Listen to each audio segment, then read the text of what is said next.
Welcome everyone to today's webinar, Work and Grief, the Dynamic Duo. I'm Allison DeFlorio, and I'm so pleased and honored to be joined by my colleague, Romaine Jones-Wise. Hi, Ro. Hi, Allison. Great to see you. And to everyone who is taking time to listen in today, we really appreciate you doing that for this important topic. I want to share a little bit about how this came to be before we talk about what we're going to cover today. You know, uh, Ro has had her own experiences this year and came to me probably Ro, back in September, and suggested that we offer our community some sort of resource or thoughts or tools to think about how to support individuals who are experiencing grief, particularly as we're going into the holiday season.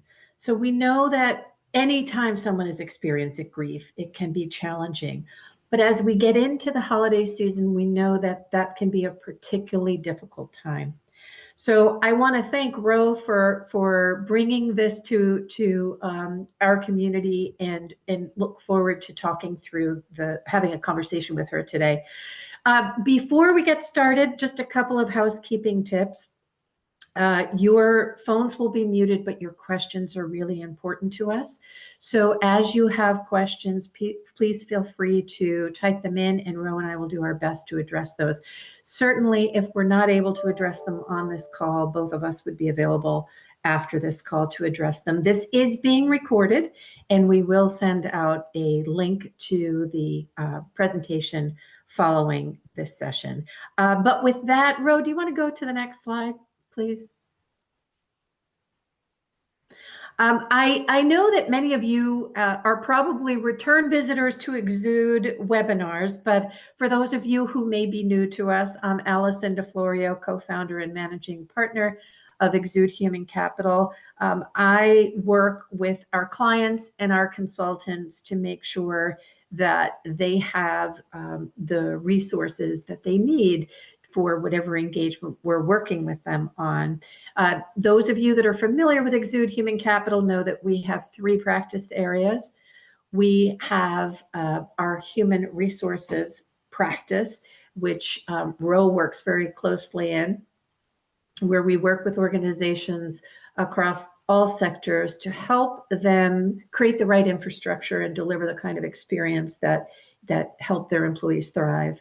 We have a diversity, equity, inclusion practice, which is really the lens through which we do our work, but it's also an additional area where we support our clients. And then we have a leadership development practice where we help develop individuals who are tasked with creating an environment in which employees can be engaged. And I think about this topic today because it really does cross all three of those areas, in the sense that helping managers be armed with tools to help individuals who may be experiencing grief, or for themselves if they're experiencing grief.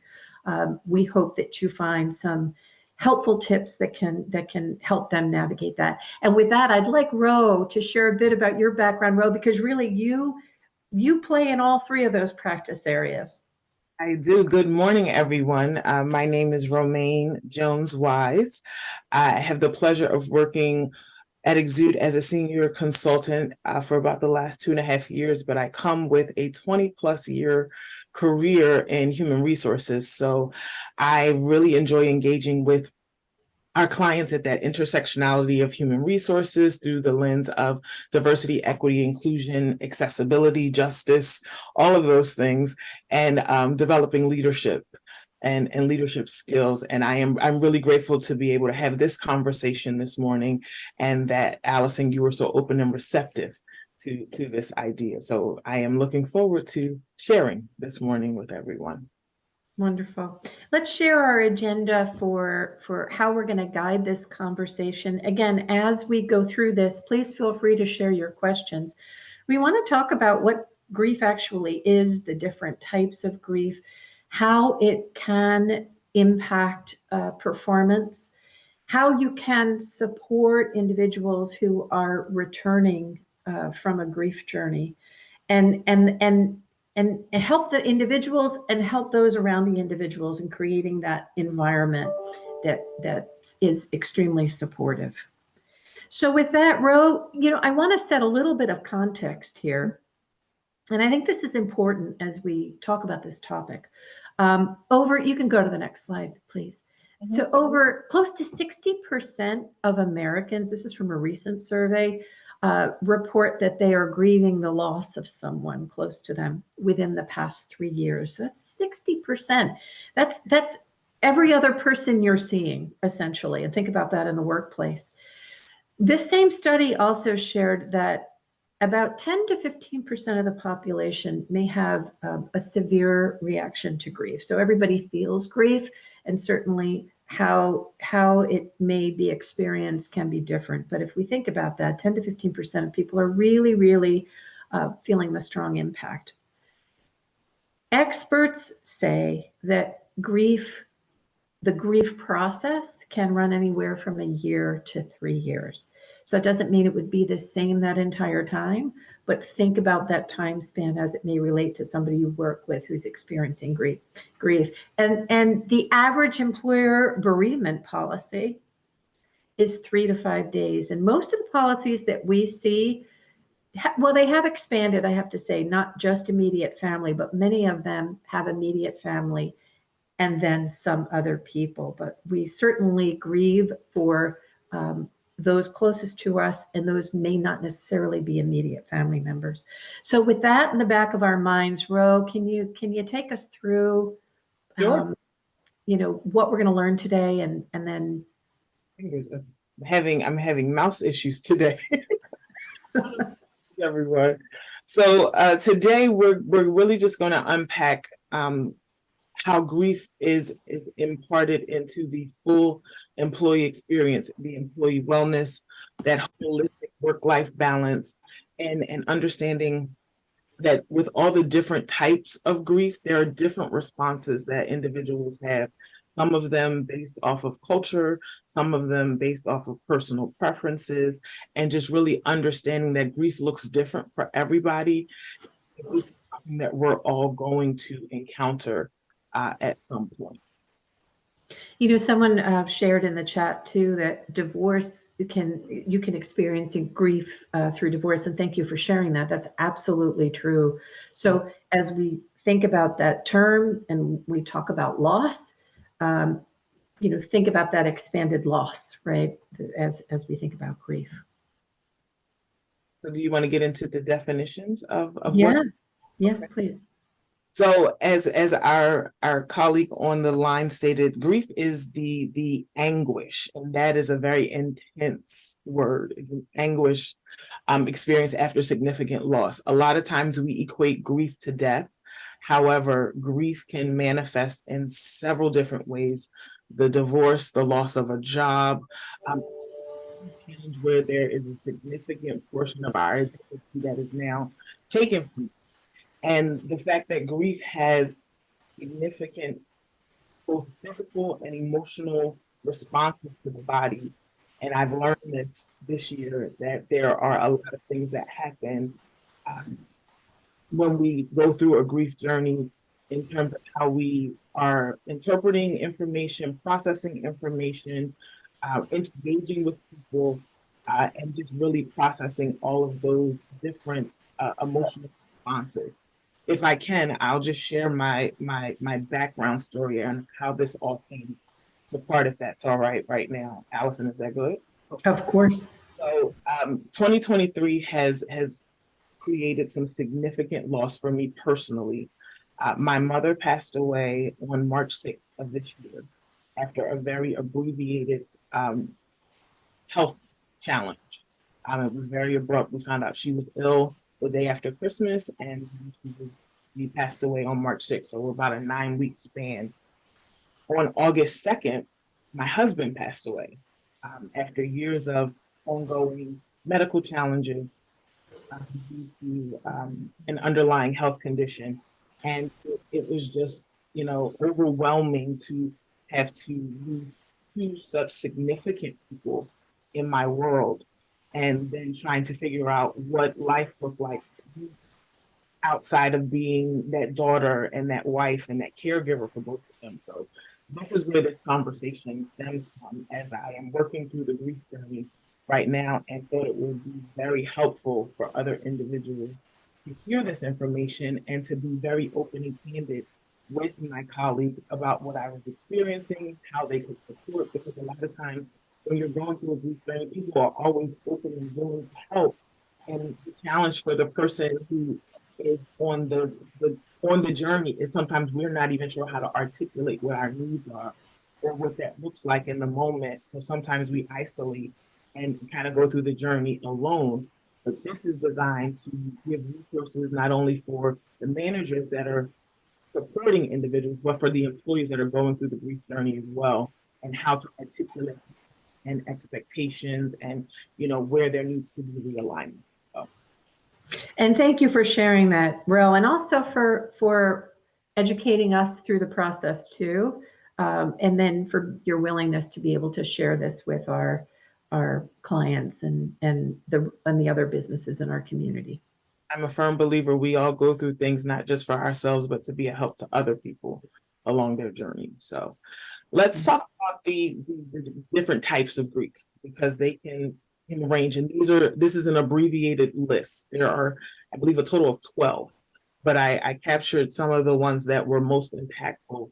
The abrupt grief is that one that we're all probably very familiar with. This is when there is a sudden or unexpected loss that occurs. Again, grief is not just death. This can be, the separation of a spouse, someone's moving out of the house, the loss of a pet, be it the pet running away from home, not necessarily dying, but that absence of something significant. Prolonged grief is when that grief journey takes an extended period of time. And I like to tell people that there's no time limit on grief. It is just going to change how we engage with people over time. It becomes easier to cope and manage, but it never really goes away because that loss will always be significant.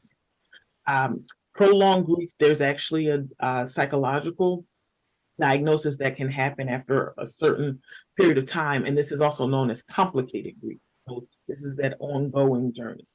I think we all have experienced what is known as collective or communal grief. This is when there is a community level intensity. So think about the pandemic. Think about all of the people that we've lost to the pandemic. Think about the hate crimes or social unrest, acts of war, crimes or violations against human rights. We all collectively feel that. And sometimes we're not sure how to articulate that in the workplace or what to do with those emotions, but we want to make sure that we're giving space to have those conversations and to share our experiences, because that's what's going to help move us through the grief journey together. Anticipatory grief is one that I can say I've experienced as well. It is we consider a family member getting a diagnosis of a terminal illness or something like that, and you are anticipating their life or their mortality will come to an end at some point. That time leading up to that point is what is known as anticipatory grief. It's almost like waiting for the other proverbial shoe to drop. You wonder, is today the day that this is going to happen? Is this the day that my life is going to change? And navigating that can be very intense emotionally, because you're always on what I used to call high alert. With my husband's medical situations, every day was kind of like, okay, is today the day that this is going to change? So dealing with the anticipatory grief is something that we definitely want to call in and acknowledge, especially for our team members or our colleagues that are acting as caregivers for either their parents, their significant others, their children, anyone close or relative. Anticipatory grief when caring for someone who has a significant health challenge can be very daunting and taxing on how we perform in the workplace. The last one that I wanted to acknowledge is secondary grief. Secondary grief is what happens after that. So secondary grief could look like the changing your financial stability. after the loss or divorce. It could be changing relationships with what used to be in-laws or family members or friends that kind of, I hate to say, choose sides in divorce. There's usually like an alliance that's formed in my previous experiences, but that secondary loss is now that loss that we experience as we try to regain our identity and reform that identity moving through the grief journey. Anything you wanted to consider or add here, Allison? No, but you just made me think when you talked about the anticipatory grief, and I think about in the workplace, waiting for the phone call, waiting for, anytime the phone rings could be a trigger for someone that could cause either a distraction or a lapse, a momentary lapse in focus, or, and depending on how where the issue is or what that phone call actually shares, that could impact a short term or a much longer term attention to and focus on work. That is so true. That is so true. And with all of these types of grief, there is some type of reaction. It can be emotional, it can be physical, and the emotional responses to grief can ebb and flow and ambush at any time. So there's a heightened level of sadness.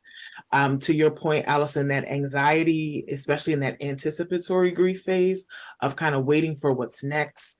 There are times where anger will manifest in the grief journey, confusion, guilt, withdrawal. And I can speak from personal experience right now. I have a hard time right now peopling, is what I call peopling. Anyone who knows me knows I love to be around people. I love to engage with people. But when coming back to work, I literally was in like a paralysis of having to engage with people again face to face because I wasn't sure if I would be emotionally stable enough to get through conversations. If something would be said that would trigger an emotional response that may be deemed unprofessional, or I might not have been in a safe space to have that experience with people who knew me well enough to kind of let me have that moment. So I engaged and I reached out to some of my colleagues at Exude and I had pep talks on my way to meetings, on my way to facilitate trainings. And it was something that I was accustomed to doing with my husband prior to any training that I would do, be it virtually or in person. He would always give me a pep talk. So the absence of him physically didn't give me that time to have that conversation. And I was so nervous, but my wonderful colleagues and some of my friends were really supportive because I articulated that need to kind of get that reassurance going into these conversations. So emotional. Oh, I'm sorry. Go ahead. No, I was just going to ask you because this is a question that has been posed by clients in the past. If someone's experiencing grief, somebody experiences a loss, as the employer, how best to communicate that to the team members or to others in the organization? And is it something that you ask the individual who's experiencing first, or if the situation is such that you can't get a hold of them, how best to do that? So when this person does return or team members want to be able to show support, that they can do that without breaching any sort of confidentiality. I would recommend having a one-on-one conversation with that employee before they come back to work. Just a connection, just to understand what level of information they want shared, how they want people to engage, if they're ready to really be faithful with the team just yet, or if they need some time to kind of gradually re-enter the work dynamic. I think it's imperative to let the team know kind of that employee's wishes, especially as that initial return. And then once they're able to reform those relationships and re-engage with everybody, that employee will then be able to articulate those needs to those individuals that they work with. I highly recommend that And one. I would imagine then you'd feel the same way if clients are if you're a client facing employee, somebody who is responsible for a group of clients. you may need to have some sort of communication to clients, letting them know that this person may not be available. And I guess that's something you would also want to discuss with the individual as to how best to communicate that. I concur. I would agree with that. Yes. The physical responses to grief, and I've experienced grief prior to this year, but I don't think I've ever had the physical responses that I've had this year. Um, the most significant for me personally have been the change in my sleep patterns and the change in my appetite, as well as what they call grief fog. This is that concentration challenge where you're focused on one thing and then quickly get distracted, or you kind of float off into a moment and you have to kind of recenter yourself, or you just have a hard time remembering or concentrating. It is literally like you're walking around in a fog, and there are sometimes it's not intentional in any way, shape, or form. It's just your brain is processing all of the, I call them the what ifs. I still play scenarios back in my head for both March 6th and August 2nd, and they can hit at any moment. And I could be in the middle of a conversation with a client. I could be on a webinar with the managing partner, and trying to navigate through that can be overwhelming. But the physical responses to grief can happen. I encourage employees to articulate what they're experiencing. Don't assume that people will be able to identify it or call it out, because they may not be aware of the physical responses to grief. So really being open and having that open line of communication, I think is very, very important. And I think that's interesting. This can happen at any given time. One moment you can feel in the moment there, and something that someone says or a random thought that may pop into your head may take it in a different direction. So I think that that's important advice to be able to make it a safe place for people to be able to articulate or say, wait a minute, I need a moment, or something that feels comfortable in that moment. I can actually share with you. It happened to me yesterday. I was on a team call, virtual call, with some colleagues working on a project that we're all contributing to. And one of my colleagues, her husband brought her a cup of coffee. And then he kind of popped his head over and waved to us. And in that moment, I was so happy for her. And then it hit me that my husband will never bring me a cup of coffee. Mm-hmm. Literally had to mute myself, go off camera. I put a message in the chat and said, hey, give me 2 seconds. I just need to collect myself. And they were both very understanding the journey that I'm on. And then I, got some water, got myself together, and came back on and continued on with the meeting. But in that moment, it felt like a ton of bricks had just kind of landed on my chest. And, you kind of have to let the process go. You have to go with the emotion. You can't, tunnel it down, because that will cause even more harm. So you have to feel it in the moment. And I think sometimes we've gotten so accustomed to trying to overcompensate performance and negate emotional responses that we wear ourselves out. And that's when we have the breakdown. But being able to kind of go through the journey in real time and adjust accordingly, for me, has been very helpful, and it's been very healthy, especially the last 3 months and now 8 months since my hubby has passed.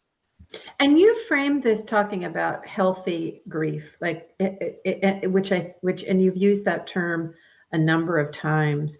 What are some of the impacts to productivity that you might see, like that an employer might see, that before they might jump to the conclusion, oh my gosh, that person's not being productive, could be indicative of maybe they need some space, some time, some support? A lot of things that will impact performance and productivity, and I'm speaking from firsthand experience here.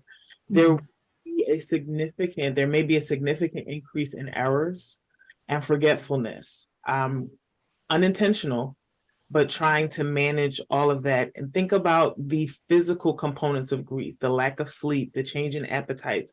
The person is not really performing at their normal level. It's almost like they're holding on with the bare minimum. So there are going to be places where things are going to fall apart.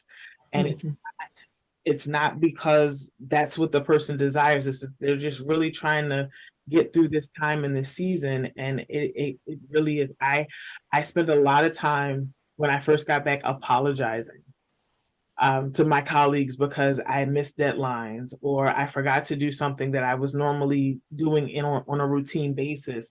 My concentration really wasn't where it had been prior to me being on bereavement leave. And sometimes, they were understanding, but then I realized that I was impacting other people's work outcomes. So part of me then started to realize that, okay, there's still a part of me that is grieving. There's still a part of me that is experiencing these emotional responses, but there's still a part of me that is responsible for the work that I need to do. And if I am not able to do that, I need to articulate that to someone. So it allowed me to become more proactive. If I knew I was not going to be able to get something done, it was letting my colleagues know well ahead of time that I needed an extension or I needed some help or some support, or I needed another set of eyes to look at things to make sure that I wasn't overlooking any errors or misspellings or grammatical formats and reports or projects or things like that. So it was really, taking the opportunity to leverage the support when people ask, well, how can I help? Here's how you can help. Double check this for me. Make sure I didn't spell somebody's name wrong.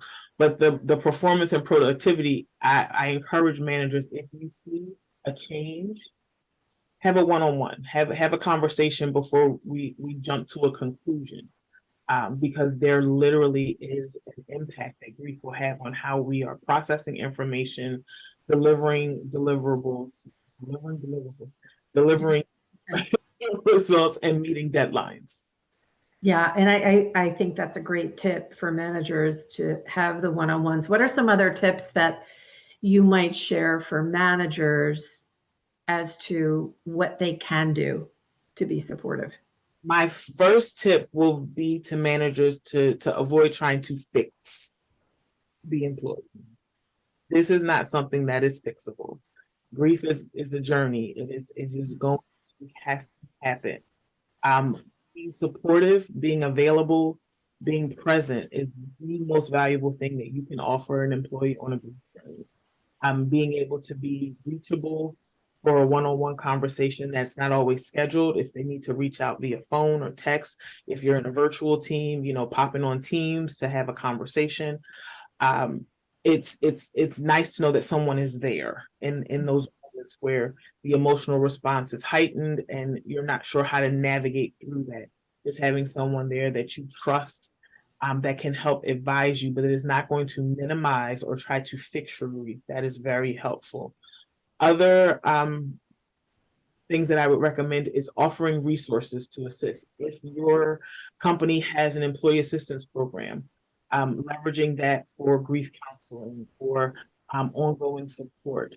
I found that I had a very significant response to open enrollment this year, something that I would have never thought of before, because during open enrollment, we all go through the process of updating our benefits and our beneficiaries.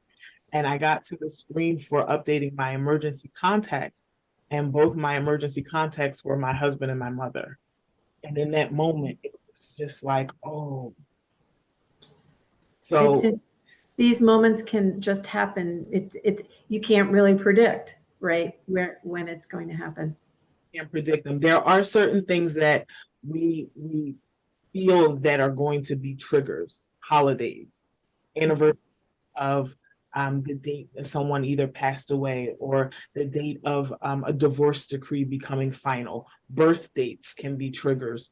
I encourage managers to kind of learn those dates, maybe capture them on their calendar so that there's an increased level of support for an employee on those days or leading up to those days, acknowledging it so that the employee doesn't feel that they're constantly bombarding you with conversation about their loved one or what I like to call their previous life. Mm-hmm.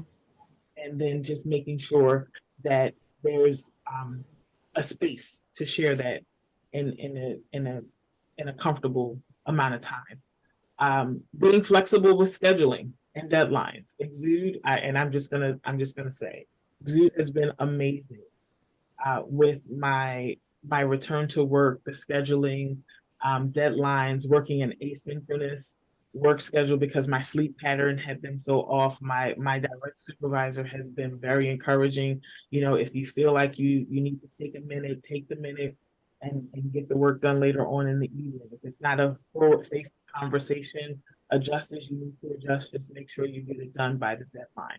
So being able to really have some flexibility to manage those emotional responses, the fatigue that may happen was very important.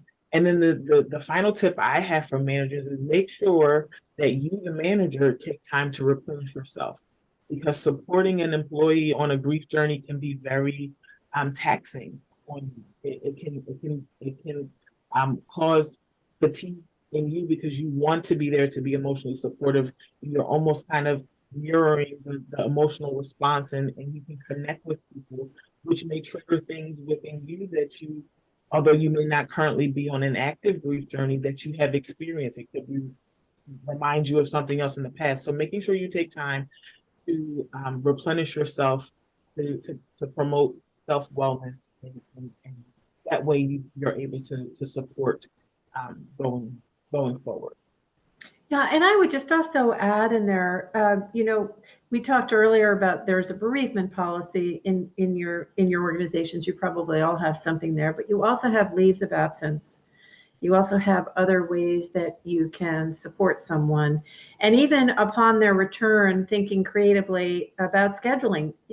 Do they come back gradually? Do they come back as in a part-time status or minimal to be able to ease back in? And there are oftentimes a lot of things that have to be done to reorganize after the loss of someone, depending on what the relationship is. So that allows them the flexibility to have the time to do what they need to do for themselves, but then also for the different pieces that may go along with it, to get estates in order or whatever it happens to be, or rework accounts and things like that. Correct. For managers, the other support is we want to figure out how we can support the team or the department when someone is coming back. And even and Allison, I wanted to kind of talk this through with you. What happens when there is the loss of a colleague? What does that look like? How are Yeah. we creating that space? And I know I have experienced that in a number of different environments. And I think that there are many organizations will bring in grief counselors and set them up in the office for individuals who may not have someone that they can talk to about that. But and it's interesting, the people that would access those resources are not necessarily the people that worked very closely with that individual, but somebody who did feel that loss, that pain of some other member of the team, regardless of how close they were with them. So it's very, very real, and it may have triggered something else in that individual that made them feel like they needed support. So really important to step in there as a manager. Very important. And we also want to make sure we're giving space to talk about grief openly. We don't get a taboo conversation. Give it sound, create a safe space, and let individuals share their grief stories. I've learned a lot about some of my colleagues just in coming back to work after these significant losses, and I feel a different type of connection with them. We make assumptions about people based off of what we know or what we see, but when we really take time to connect, we really build intrinsic relationships that foster the safety that we all need in the workplace. We all do work that can be stressful, it can be strenuous, it can be taxing, and the last thing we want to add on that is just the exhaustion of trying to mask what we're feeling. Mhm. There's that open and safe space. Um, Making recommendations to the team about the certain cliche things to avoid as someone on a grief journey. Sometimes some of the things people say with good intention. Let me preface this. They mean well when they say it, but some of the things that people say can be very hurtful. Things like it was time. It was, it had to happen. It's a part of life, albeit factual. And not saying that those statements are not true. Sometimes they are not helpful um, on the journey. So just trying to make sure that we are not using those cliche things. If an employee is unsure of what to say, you can always start with a question. How are you feeling today? And allow the employee who is on the grief journey to kind of give space and respond based on their comfort level. But just acknowledging that I know there may be a different response to what you're experiencing today versus what you experienced yesterday, it creates that safety. And then again, reminding everybody that there are available resources, the EAPs, the wellness benefits, all of the things that are accessible to employees, and making sure that everybody has access to those resources and knows where to find them is definitely a help. We do have a couple of other resources at the end of this presentation that are recommended that you can reach out to. And one of them is a group that helps identify grief support groups around the country. So you can identify, and I know for some of my family members, we went through something at the beginning of the year, loss of a nephew, and those grief support groups have been very helpful for members of my family. So something to think about. I'm What active, about? Oh, go ahead. I was going to say I'm actively in one of those groups now, and it is very Mhm. it is very helpful to have the conversations and the spaces to use those. I think it is a helpful resource that I'm happy we're sharing with this group at the end of the presentation. Mhm. So, what do you do to prepare for returning to work, Ro? What do you recommend? First off, give yourself grace. Be kind to yourself, first and foremost. I realized that coming back to work, I was not going to be my former self initially. Like that was just not going to happen, and that was okay. It was okay not to be the Ro that everybody recognized. This is a new Ro. She's working through some things, but I think it is very important for employees to give themselves um, some kindness and some grace and care. The other thing is, don't come back with assumptions that people are going to treat you a certain way because you're grieving. Some of your colleagues may not know that you're grieving. So just being very clear and articulate the needs that you have or that you desire to your supervisor and to your colleagues. Because of the lack of concentration for me, a big thing was leveraging my task management tools. So creating lists, putting reminders on my calendar, scheduling time and isolating time to do specific tasks or projects on my to-do list. And then I reached out and established an accountability partner. So this was somebody that was going to make sure I stayed on track, not necessarily my direct supervisor. It could be a colleague, it could be a skip level, whatever works for the individual, but finding somebody that is going to be able to keep you on track, to make sure that you are doing what you say you're going to do and deliver on what you promise.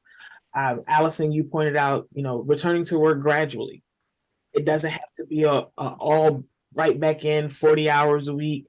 Maybe come back part-time. Maybe, do a reduced work arrangement just to kind of get your feet wet and get back into the flow of things. This gives space for still taking care of some of the affairs that happen after a significant loss, as well as earning income, because sometimes you can't forsake one for the other, depending Mhm. on the circumstance.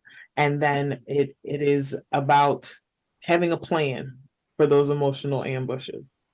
It's just, hey, if I need to go off camera, if you see me tap out for a second, and just acknowledging that and letting people know, so there's not a big question of your whereabouts. But if you're on a group meeting or in person and you need to step away, just making sure someone is aware of what's happening. And, don't bite off more than you can chew. That's my thing right now. I am working on some significant projects. However, to not get an overwhelming sense of anxiety of trying to remember everything, I've, tailor things down from project level to task in each project. And that sense of accomplishment is very helpful and reaffirming that I am getting back to my normal level of productivity and performance because I'm able to do those things. So kind of making things a smaller chunk versus trying to do everything at the same magnitude and pace that was done prior to experiencing the loss. Well, the communication I think was key for helping us know how to support you. And then I also hear you talking about, some of these tools and things that you have leveraged to help you. Where can someone find those resources? Like, is there a place? I know that you mentioned EAPs and things like that, but are there checklists or tools that people who either want to support someone who's returning from a bereavement leave or dealing with some sort of grief that is not bereavement, that they can go to perhaps help gives people some tools or some resources? There in any of the office platforms that we leverage, some people use Google, some people use Microsoft Teams. There are resources within those platforms for task management, project management, templates for checklists. The resource that we share at the end for grief share performance has checklists that can be helpful for returning to work and also giving assistance to employees for managing both their professional re-engagement and their personal tasks that need to happen after significant loss.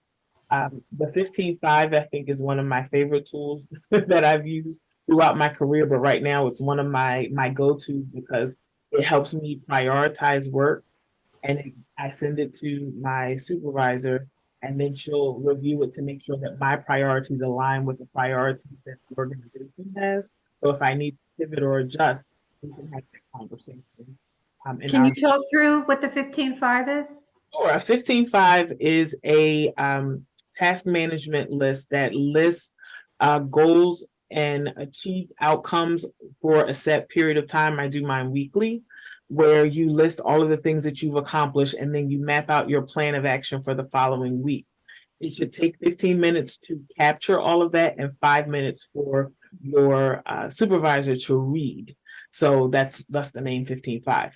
So when you send this, you are showing the completion of task on the week prior and then the plan for action for the following week. And then that gives opportunity for conversation to have if there needs to be a shift in priorities, or if you have identified that there are barriers or obstacles that may impede in completing tasks or deadlines as scheduled. So it's really about that two-way conversation. And that tool can be leveraged for anybody. Grief is just a really great tool to kind of keep priorities and work projects at the forefront of the mind. So as things change, you can adjust accordingly.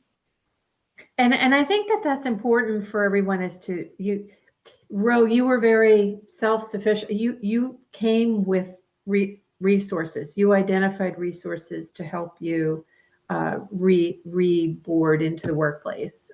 Somebody used that term, reboarding plan. You kind of took it upon yourself, but not everybody may be prepared to do that. So I think as an employer, having resources available to help shepherd that process can be helpful. I agree. I agree. So how about, some key takeaways for our group to think about to be supportive? The first thing I'll say is that understanding that the best way to cope with grief is to grieve, which means we have to go through the process, which means it is going to be a journey, which means things will change and we have to adjust. And it's just about communication. I think a big part of this journey is the communication, articulating the needs that you have as an employee and the employer understanding how to make adjustments where feasible to support that individual. Acknowledging grief is really going to help create that culture of inclusivity that we're all aspiring to, because it's seeing the whole person. It's not just the role that they bring to the organization, but you are seeing them in totality of what they're experiencing, not just for the work that they do for the organization, but for who they are as a person. And that means a significant uh, that means something significant, because then I am seen, I am viewed, I am valued. It gives a sense of belonging that is a desire for all of us. It meets that human need. And it also promotes wellness and balance, that, you know what, hey, if you can't do it today, let's talk about it. Let's figure out a plan. Let's adjust. Let's move forward, because I see what you're going through and I can acknowledge and support you in that.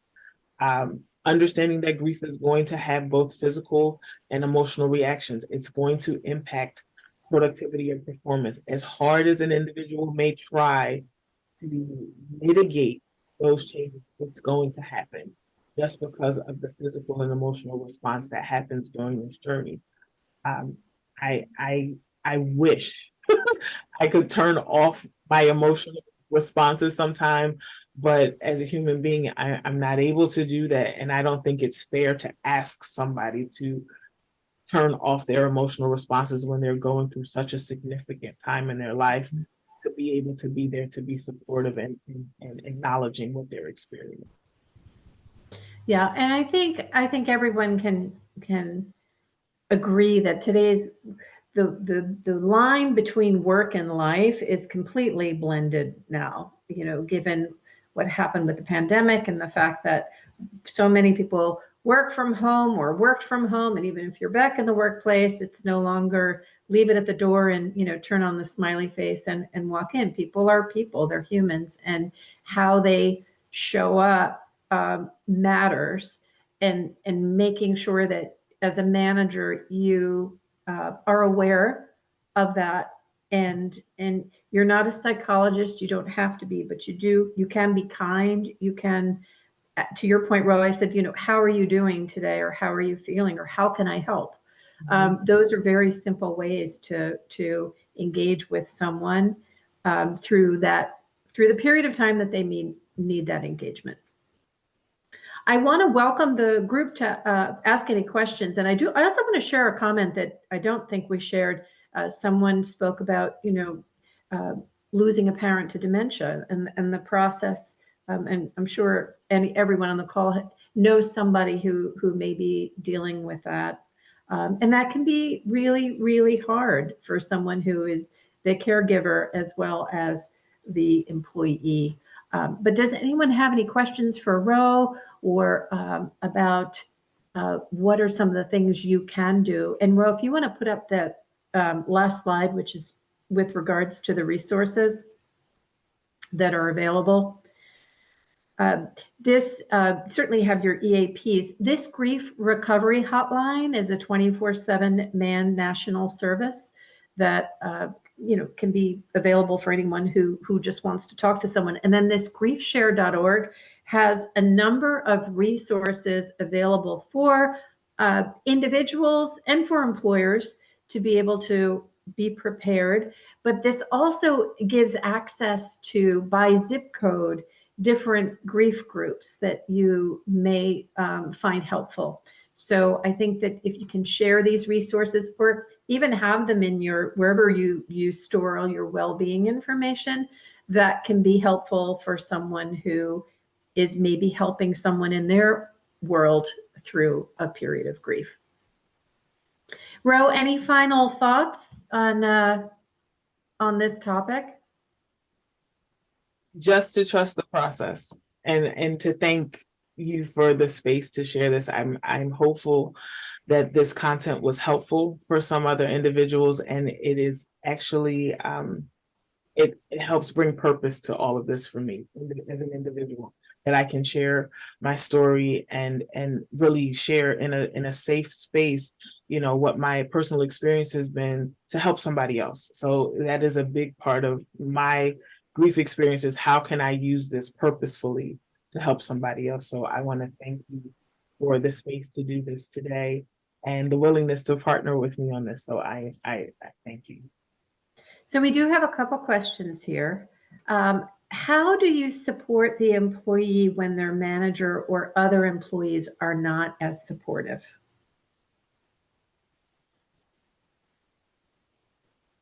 Can you rephrase that question for me?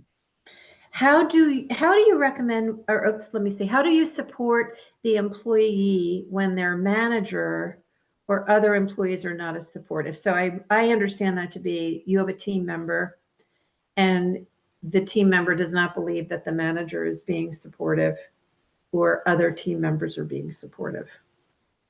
I think there's an opportunity for that leader's leader to have conversation to figure out, what that dynamic is like, but also align that employee with another trusted advisor or leader at the organization that can be their go-to person. If it's something that their manager is not able to support for whatever reason, there should be someone there, even if it's going to that person's next level, supervisor, or a colleague. But I think it's important to understand what the challenge is for that people leader who's not able to offer that support if they don't have the necessary resources, if they don't feel properly trained or equipped, and then offer that support to that leader so that they can support that employee. Okay. And here's another one. So this is a group that does care management. Their organization works with people who pass. So they're grieving, losing, as I understand this, losing clients, right, as part of the process. So it could be hospice, it could be something like that.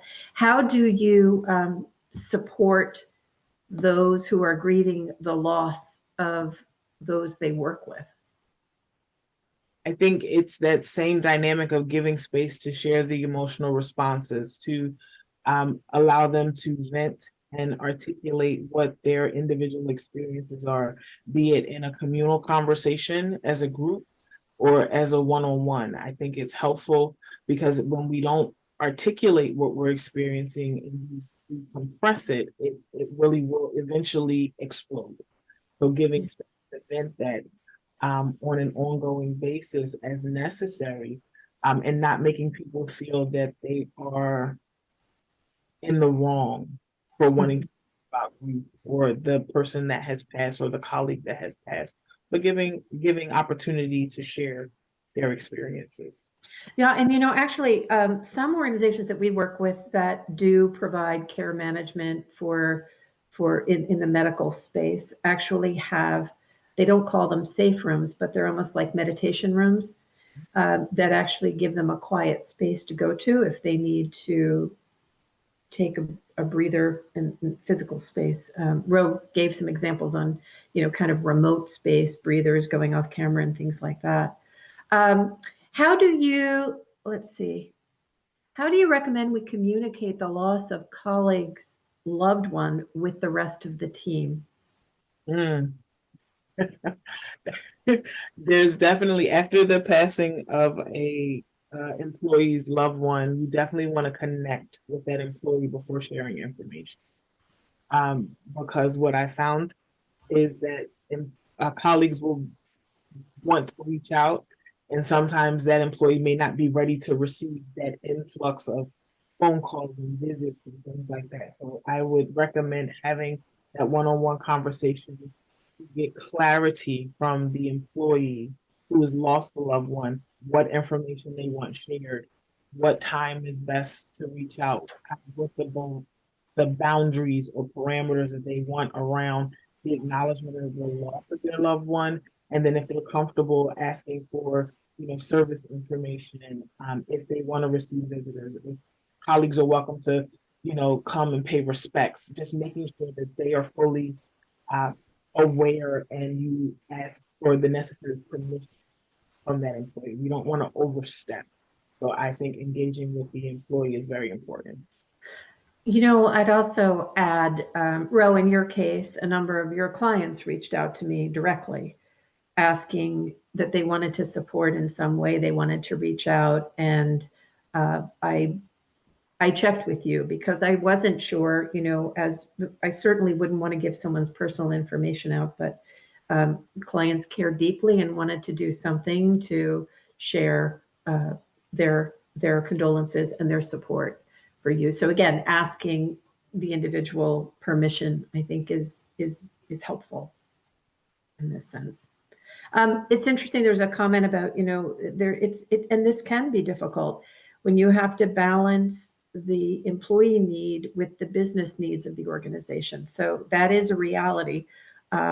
There are resources on EAP. Certainly, you have policies in place to help you manage that, and you can manage to your policies with care and support, to make sure that somebody has the time to do what they need to do to take care of themselves, with the goal of returning and being able to be